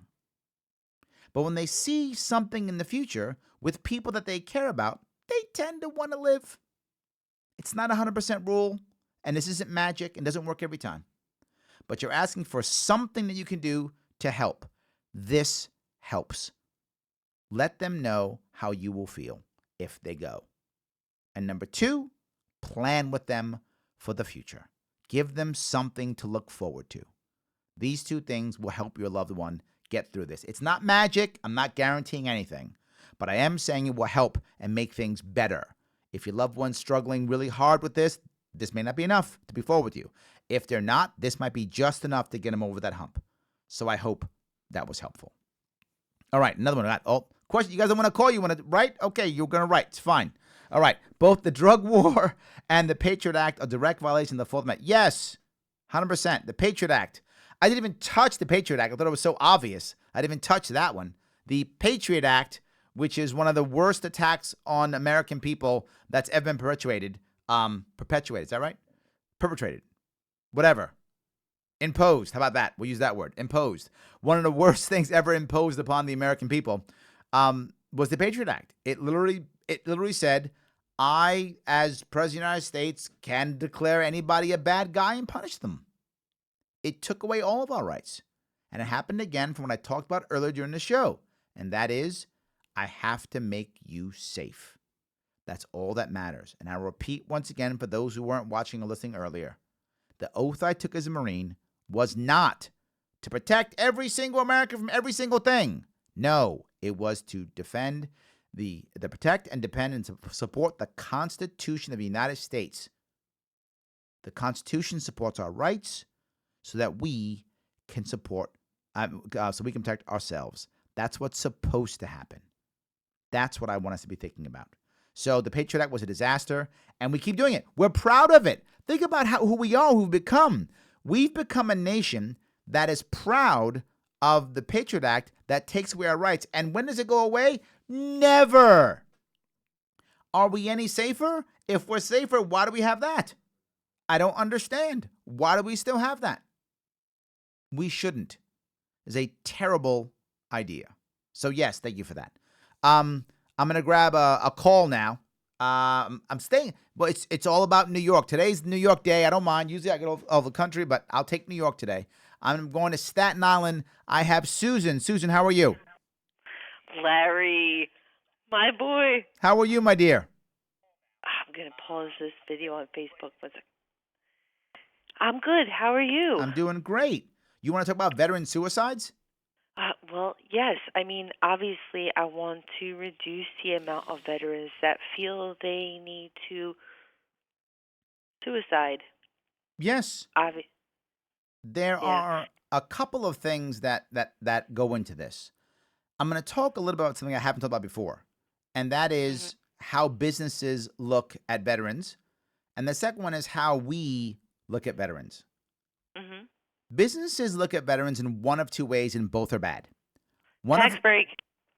Well, no, that's not really. I mean, some do, but when the HR person brings them aboard, right? Mm-hmm. They look at them as either possible person with PTSD and problems, or 2, magical superhero who can fix everything. Mm-hmm. Both are wrong. Both are wrong, right? So now, and this is a true story. Again, I was talking about stories about how when I was doing training for a lot of vets, I had one vet sit in front of me, and we're doing a mock interview. And I'm asking him, so tell me about yourself. And the guy, I'm sorry, it was Gal actually. The first thing she says, well, the first firefight I was in, that's how she began her sentence. And I said, okay, we got to stop that right there. What an HR rep who's probably 27 years old just heard is, I don't belong here. Or I shoot guns. Yes. Can I tell you, really, when you said earlier that people who are in the military are in the business of, you said service, and I agree with you, but I think that the military specifically might have, the people do want to receive instructions about how they can help their fellow Americans, and they're not. Yet they're not specifically the leadership role. Yes, hold on. You've hit the second part I want to bring up. You're already there. I'm already there. Yeah. That is the difference between the officer corps and the enlisted corps. There's a gap there that most people don't understand. And that you have to know this, and most HR people don't know it. Most people in business don't get this, which is why I spend time training this. When you get someone who is an officer, and an example I give is a Marine Corps officer. Marine Corps officers are a very good clique, great networking. Many of them go to Wall Street. They know each other. They say, particularly if you're from Annapolis or one of those, oh my God, it's amazing, right? But my point being, the officer corps has been taught at a very young age to figure out what hill to take, to think on a larger level on how to make things happen and to lead. The enlisted corps has been taught, take that damn hill no matter what. But if you don't tell them what hill to take, they will often just sit around waiting for orders. The enlisted corps will very often start waiting for, if you tell them, hey guys, that's the hill, go take it. They will do whatever it takes to take that hill. Whatever it takes. They will find an answer. They will think through problems. They will physically knock it down. They will do what's required to take that hill. But if you don't tell them what hill to take, they will very often just sit and wait for orders. Also, and why to take the hill. Say it again? And why they need to take this hill. Why it's strategically important, and or why. Yeah, they need both the information on how to take the hill and why they should do it. But this becomes the issue that I brought up earlier, which is you also want to realize that they have to still integrate into our communities. And the language that we use and the values that we have aren't military values. They're different values that we have to break them. You're completely correct. If we tell them a why, like, 'cause it'll make money, they may not see that as valuable. And that's fine. But you know what? That exposes an overall larger problem with military solutions in an overall sense. That yes, there has to be mission. Yes. And unfortunately, that also means that maybe some of our current military activities can't be justified. I don't understand what you mean by that. Our current military activities don't have a mission? Ah, yes, you mean like fighting in Syria right now or something? Or Afghanistan, yeah. Yes, sure. This is my point earlier with these are wars that we can't win. They're unwinnable wars. We haven't been able to win a war since World War II. They have no mission, none. Yep. And they're, right, yeah. Yes. Yes, you've told me we need mission. Yes. I took it to heart, and I assume that should we have a war with no mission, let's try and end the war. Absolutely. Look, what people talk about, and Colin Powell brought this up 20 years ago. He brought up that maybe 30 years ago now. I mean, he brought up the idea. He wrote a book called My American Journey, if not mistaken. And he spoke about this idea of whenever you're going to go to war, you have to tell your generals, you've got to tell your officer corps, here's why we're going, and here is how we measure victory, right? If we achieve this, we win. And if you can't do that... That was when he was running for president. Yeah, that was back in the day. Yes, that was back in the day. Yes. Colin Powell. Yes, I know. We're dating ourselves, aren't we? I'm sorry. We're dating ourselves. The youngsters are like, Colin who? They don't even know. They're like, you mean Colin Firth? No, I don't mean him. I'm sorry. Wrong guy. No, I mean Colin War Guy. That guy. Yes. But no, I agree with you. I mean, the idea of the idea of having a mission is critical for everybody, but actually more important for veterans, and we don't always get it. Mission critical. Have to have it. Will not succeed without organized goals. It can't happen, and that is so. Everyone that says socialism, and look, I've been hearing people over the years, and they say things. Socialism can't succeed because it doesn't have the information about prices and this and that. Okay, and war also can't succeed because it doesn't have the information in the same way. It just doesn't have the information. Like, we, imperialism, United States, cannot change the Middle East overall. I love veterans, and I'm not trying to knock on soldiers. I had the same instincts, and I bailed out. I didn't join the army. Mm-hmm. I did not. I felt I was supposed to, and most of my life I was very close to doing this, and I Mm-hmm. didn't do it. No, I did. I hear what you're saying completely, and I think you're right. You do want to have a mission, but the issue is if it's me or you, and when not veterans now. Well, I'm a vet, but now I'm 20, 30 years out. If I go to a job and there's no mission for me, then I leave the job, or I quit, or I hang around until I find something better, or whatever. I handle that because I'm accustomed to that. But imagine, if you would, you're a veteran who was, particularly if you're overseas. I mean, your mission was in many ways life or death. Your mission was important. It was valuable. You were supporting people on something real. If you screwed up, people could die. I mean, it's a real mission. Now you come back and you get a job in a warehouse. You get a job driving a truck, or you get a job, insert thing here, right? Whatever you're doing. Is there a mission? Sure. You make sure the truck is safe. I got that. That's a mission.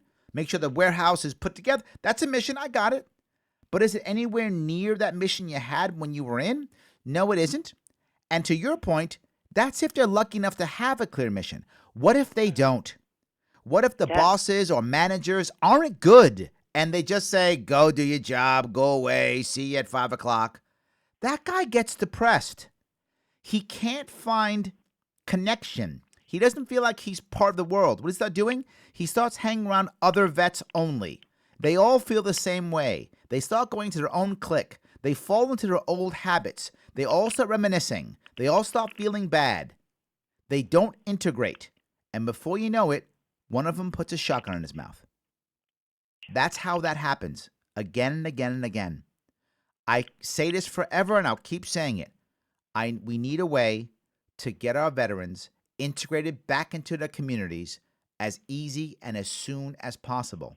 And a very important thing is understanding HR people understand that, and they don't. It doesn't mean that most people don't know. Now it's better, but 4 or 5 years ago, 6 years ago, it was even worse.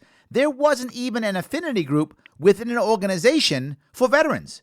There'd be a women's group, or a Hispanic group, or African American group, or a gay and lesbian group. All those groups, there wouldn't be a veterans group.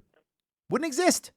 Now more companies have it, but still most don't. Most companies don't even know if they have a veteran population.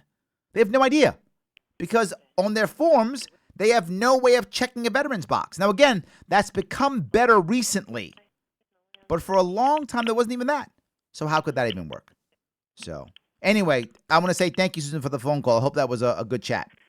Well, yeah, I had a chat. I'm very happy to be here with you. I want to reduce veteran suicide, and I want to reduce veterans overall. I agree with you. Let's fight less wars. Let's begin to bring it all down. Let's begin to hone our military into special forces, cyber forces, nuclear forces, and that's it. Defensive forces. Yes. Yeah, I'm here. I'm there with you. There Let's we go. do that. Thanks, Susan. I appreciate it. See ya. Have a good night. All right. Yes, it's important that we do that. Susan is right. Mission matters, and us understanding. If you're someone hiring vets, understand those differences. Think about it in your own company. Do you have that or not?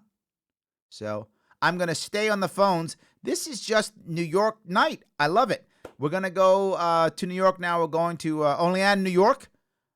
So we're staying. This is Western New York this time, not Staten Island. We're going to Western New York. And I'm talking to Melissa. Melissa, how are you? I'm good, Larry. First of all, Semper Fi. Semper Fi. My father is a Marine. Ah, there we go. Is he active duty now or he's retired?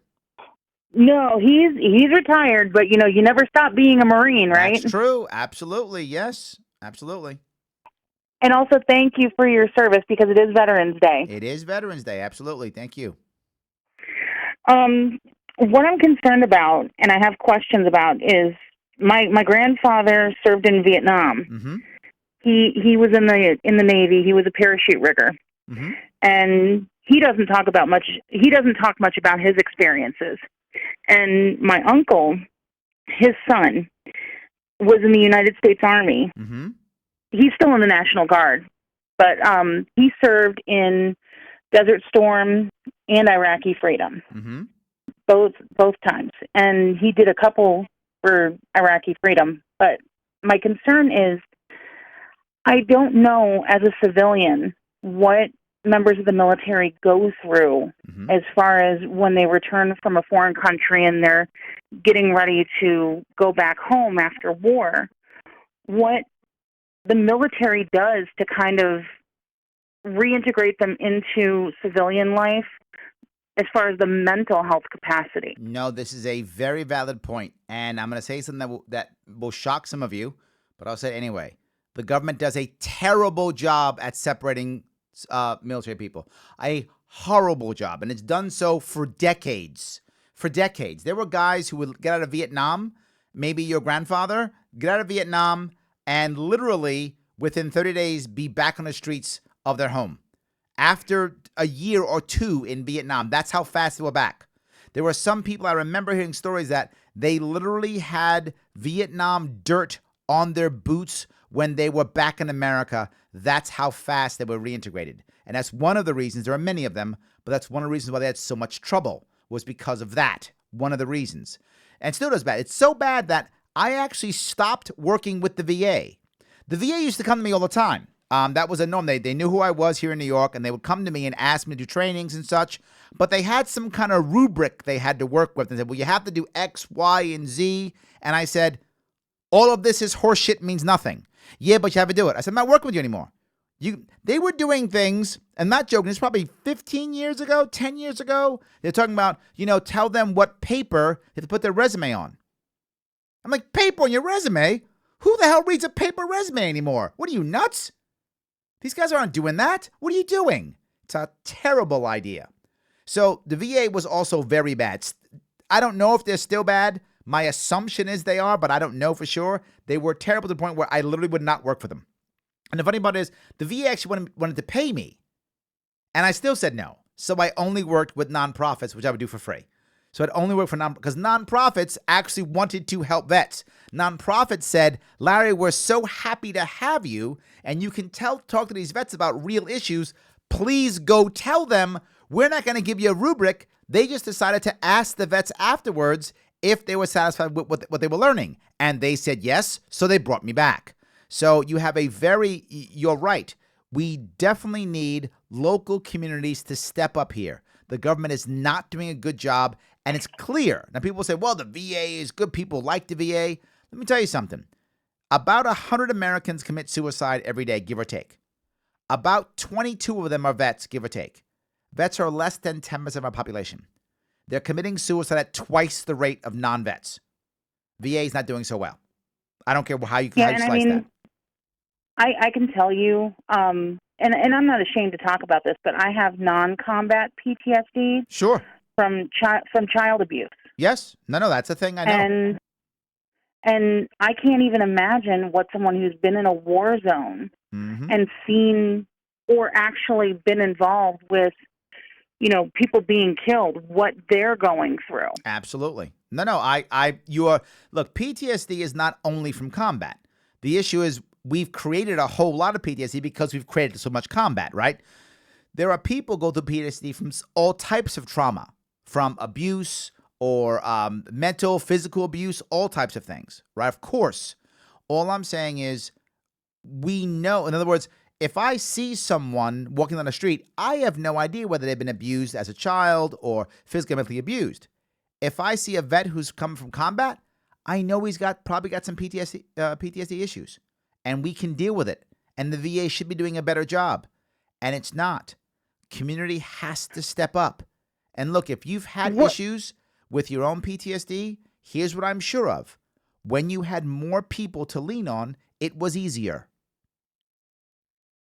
Mhm. Yeah, definitely having a support system definitely works. But Absolutely. what It's I want to easier. know is, what do you think the solution would be at the state level? And if you have a solution at the national level, what do you think that would be too? Absolutely. It is a revamping of the VA completely.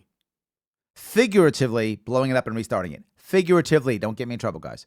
Figuratively, blowing it up and restarting the VA. The VA is a disaster. I would start from scratch. Number one, that's national. At a local level, yes, state level, I'm going to empower local communities to move forward, doing things like allowing people to do things, as an example, giving them local tax breaks for hiring veterans for the first 2 years. Hire a vet for the first 2 years, and boom, you get tax break. Why 2 years? Because most people don't know this. Over 50% of all veterans quit their first job within the first year. That's higher than any other group of people. Veterans quit their job within the first job they get back. When they get back, quit their job 50% within the first year. So I give them incentive to keep that vet on for 2 years. This way, the company will want to try to train and give them the help required. Not just that. Very simple. Ask them to report on the number of veterans they have. Yes, I know that's bureaucracy. I'm sorry, some libertarians get mad. I don't actually care if they do anything. I just want them to report that number. Why? They'll have to keep track and know they have veterans. That's it. There's no penalty if they don't. There's no penalty if they do. I'm not even keeping the records. I don't care. You just got to do it. It'll make people pay attention to the vet population they have. Give them those 2 years. You will help at a local level. And something else. Do what I'm doing now. Talk about it.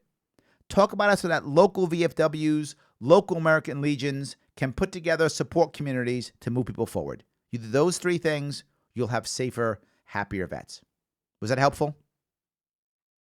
Absolutely. And I just wanted to ask another question real quick.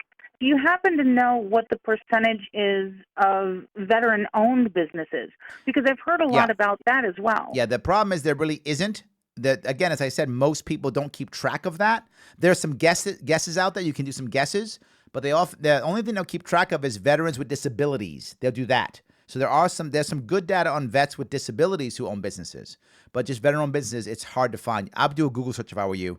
But the numbers may not be accurate because people don't really keep track of that as much as they should. I'll definitely check into that. Thank you so much. Of course. Have a great night.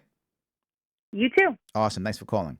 All right, let's move on. We got more people on the phone lines. Thank you guys for staying. We're gonna go. This is a New York night. We are going to upstate New York. We are gonna go to upstate New York, and we're gonna be talking about cyber forces. We are talking right now to Daniel. Daniel, how are you? Hi, this is Theo. Oh, I'm sorry, Theo. Not Daniel. Sorry, wrong guy. We have Theo. I apologize. Theo, how are you? Hey, hi, Larry. How are you? I'm doing great. Talk to me, my friend. Well, I wanted to let you know, we never met in person, but my grandfather was a veteran Oh, okay. from World War II. And he had PTSD, so I don't know much about him, except that he would take me fishing. And that's the only I like thing that. he cared.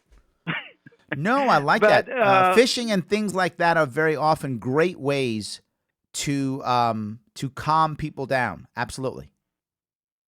Yes, but as the descendant of someone who was a Japanese in the American Army, I didn't know all his history. Oh, okay. And I learned it later on. But I wanted to talk to you about what's going on in the housing market because I've been sending this press release around about some corruption going on in the New York housing market. And I know that in my building where I lived, several people were veterans that were dishonorably discharged because this was the inner city, the cheap places, and those people were discharged not foreseeing that today wouldn't matter. But back in the days during the Vietnam War, they were dishonorably discharged, therefore they couldn't get any benefit for anything they have done. And today, fast forward today, and we're having a housing complex in New York that is basically kicking out people left and right regardless of what you have done based on your income. Whether you cannot get, whether you can afford the rent at $200, now it's going to $1,200, and basically is done through a path to foreclosure to homeownership. And I don't really understand the vet angle on this. In New York City, corruption in housing is like New York City in pigeons. It's everywhere. I completely get that. I'm not surprised by that whatsoever. I'm not surprised about developers trying to throw people out so they can knock the buildings down and make more money. I'm not surprised on any of those things. What my question though is, how does this deal with vets? The thing is, I have met vets who were in those programs that got booted out like everybody else. So the problem I'm trying to bring forward, like for example, the fact that Corey Johnson, not Corey Johnson, but Cory Booker is running for president, while his girlfriend is benefiting from a program that is actually she's part of the problem because she came out from the bottom, she got famous, and she's using her money to crush anyone else.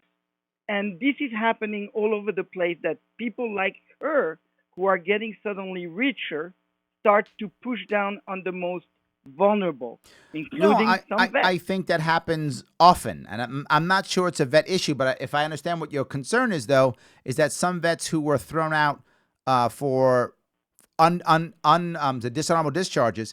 Look, if you get dishonorable discharge, you can petition to, I think it's called a general discharge. I think there's something like that, or other than honorable. There is a way that you can kind of get rid of the stigma of a dishonorable discharge. I've forgotten what it's called. I think it's called an other than honorable. Someone I'm sure will Google this and give me the answer. But it's something like that. You can petition for it if you want to. The issue is we as a society at one point have to say, and your point's a valid one, how long do I punish some guy from, draft dodging in Vietnam era? Well, that's a bad thing. I wouldn't. Exactly my point. Yes, at one point we have to do that. So if these people know that you can petition to have an other than honorable discharge, they should be doing exactly that. The odds are, if there's some landlord or some developer who wants to throw people out, they're not going to tell them that. And that goes right back to my community piece, right? These people are veterans and should be part of their veteran community, and the vet should be telling them, hey, dude, in Vietnam, when you did that stupid stuff, why don't you apply to get your dishonorable changed to other than honorable? And very often that can be done if, when we look back, we realize it wasn't that bad. If these guys were bad, like they shot their officers or something horrible like that, and they did time in Leavenworth. No, I'm not talking about that. Then, of course, that should happen. I get it. But I'm assuming these guys didn't do things like that. No, exactly. They were not. But I'm talking back in the 70s and the 80s. Yep. And, I mean, today, for example, my uncle was in the Army as well during Korea. And he had how you call that when you're hearing voices? Schizophrenic? The schizophrenic. Yep. And now the thing is very hard for the community to work with them. Yes. Because they're really this is another issue, is the community is not armed to deal with schizophrenic people. Absolutely, for example. I agree with that too. And even 100%. the police is not even able to deal with them. The police will shoot them sometimes because they're afraid. Exactly. Yes, I agree. They're afraid. And so the whole housing thing always come back. This is like what you put a roof over someone, and this is what I need your help in a way, is to blow the lid off of all these housing issues that have affected all kinds of people, including your veterans. Well, I appreciate the call, Theo. I got to grab some more calls. Now people have heard it, so they can hopefully follow suit and look at what's happening. Thank you so much for the call. Take care, Larry. Bye. All righty. I am actually going back to Daniel this time. Trying to grab upstate New York this time. Sorry, Daniel, if I screwed up last time. I'm trying to get you. I hope I will get you right this time. We're talking about cyber forces and talking about Daniel. Daniel, how are you? Fine. Yourself, sir? Hey, I did it. All right. We got you. Thank you for calling. Sure. So my question is just, right now we are having more drones used in warfare, and as you mentioned, there are cyber forces. They're trying to get like robotic infantrymen and Yes, such. So absolutely. my question is, what? I mean, obviously, damage to a robot is 100 times preferable to damage to any human being. But Absolutely. my question is, when it comes to our robots hurting people and damaging property abroad, how would you suggest that we rehumanize the battlefield for the American public, like in terms of journalism and such? Well, there's a couple things. Rehumanize is amazing. You use that phrase. You remember there was an old classic shame on me, a classic Star Trek episode that the two planets are fighting each other, and they've been fighting each other for so long, they decided we don't actually want to blow stuff up anymore because it's too horrible. So they basically have a massive computer simulation that fights each other. And then when the computer says people have been destroyed and killed, the people literally walk into disintegration tubes and accept themselves as casualties. And the Star Trek crew gets down there and goes, "This is horrible. What are you talking about?" They're like, "Well, no, this is a better way of fighting. See? We're just using computers. No one's bombed. There's no blood. We just walk into disintegrators and we keep fighting our war." And the Captain Kirk and Mr. Spock actually tear this thing to pieces and they make them fight horribly. And everyone gets mad and he goes, "War should be horrible, so you don't do it, right? It should be human, so you don't do it. They've made war so clean, they keep fighting wars." So I think the rehumanizing phrase is a very interesting phrase you use. I think we do want it to be human. But the piece I would say is, while our hardware, is that we're talking about the hardware pieces, have to be run by humans. And second, I want it to be as elite as possible, not generic. Right? So what we're having is we're using our drones and our hardware to supplement a massive bombing campaign or even to carry out a massive bombing campaign. I don't want that. I don't want to be bombing people. I want to be taking out an individual or one thing or shutting down a grid or counterattacking, someone's infrastructure. I want that to happen because when that happens, now people see it. So I think the goal is to not simply use hardware to supplement. We don't want to just bomb better, if that makes any sense, right? And right now we're just bombing better. And we're bombing to a point where I can bomb these things and blow stuff up, and my people are sitting somewhere in Turkey or off the coast on some boat, some ship somewhere, and they're bombing people. I don't want to be bombing people. I want to be bombing an individual or getting that individual. That's what I want. I want as little collateral damage as possible every single time, and that's not what we're doing. And do you foresee the use of more in terms of isolating the battlefield from journalistic scrutiny? Do you foresee the use of more citizen journalist drones? I mean, yes. Well, the issue you have now is there really isn't much of a battlefield, right? That's the problem. Right. There isn't much of a battlefield. The battlefield is everywhere. The battlefield is random, right? It's hard to find a front line very often because the battle becomes wherever I can put my forces, right? Wherever I can land. And the drone can go anywhere, and our air power can go anywhere. So when you add that, it's very hard to find a front line. So where does a journalist go, right? Journalists get killed every year. Dozens get killed every year trying to cover wars. So what should journalists be doing? Why can't journalists also have satellites? Why can't journalists also have drones? Of course they should. Now, if we're not just blowing everything up, then we shouldn't be blowing up journalist drones, should we? That's the point. Not. Does that make sense? Thank you. That answers my question. Awesome. Thank you so much. Appreciate it, Daniel. Thank you, Dan. Take care. All right, I'm taking off. I'm getting out of New York again, which is awesome. I haven't spent much time out of New York tonight, and I'm going over to Utah, and I'm going to talk about the military-industrial complex, which I did talk about a little bit earlier, which is awesome. We can always rehash that. I'm going to be grabbing Jordan out of Utah. Jordan, how are you? Good. What's going on, my friend? Talk to me. First time caller. My question is, what's the point of the military-industrial complex, and why does it, and should it exist or should it go? Well, the military-industrial complex in a perfect world should go away. Obviously, it should go away. The issue is, it is exactly that. It's an industrial complex. It is a massive jobs program. It just is. And for some people, that may sound bad. For some, it may sound good. But that's what it is. There is a massive security industry. There's a massive weapons industry. There's building bases. There's foreign aid. There's so many things tied into the military-industrial complex. There's creating foodstuffs. There's uniforms. There's so many things that fall into that, which is not just us fighting and replacing our. It's creating more, buying more tanks and more weapons that we now put down into our police forces to militarize our police.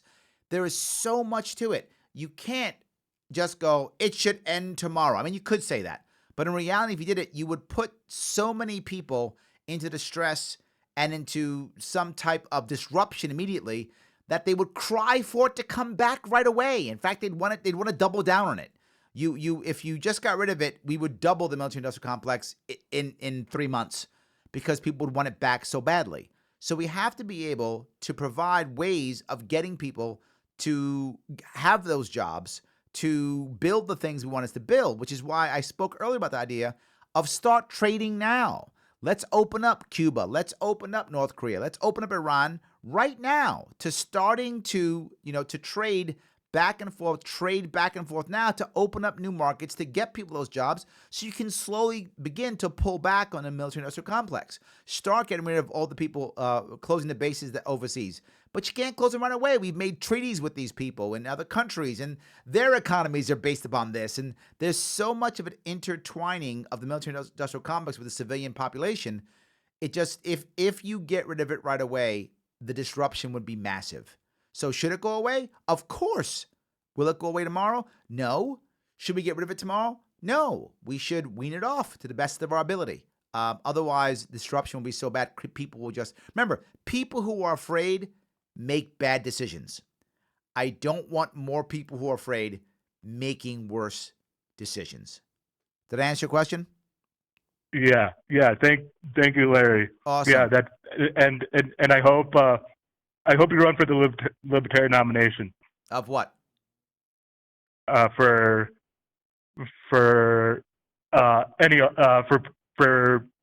any office, like president, governor. No president. That's not going to happen. I appreciate it, but no way. I'm going to pass. Okay, yes. I'm going to pass. I appreciate it, though. Thank you so much, though. I appreciate it. All right, guys. Thank you.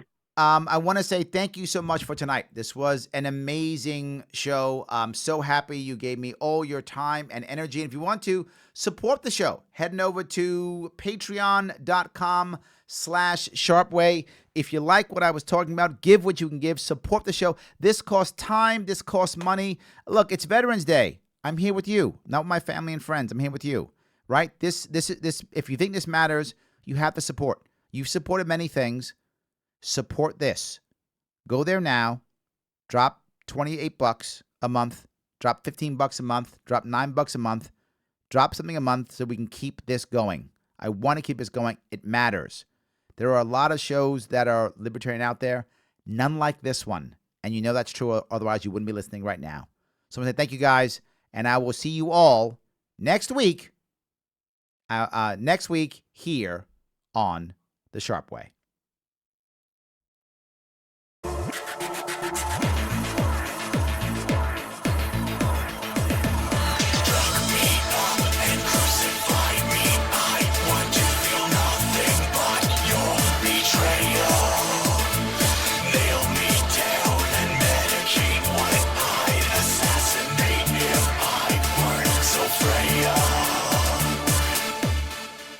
I will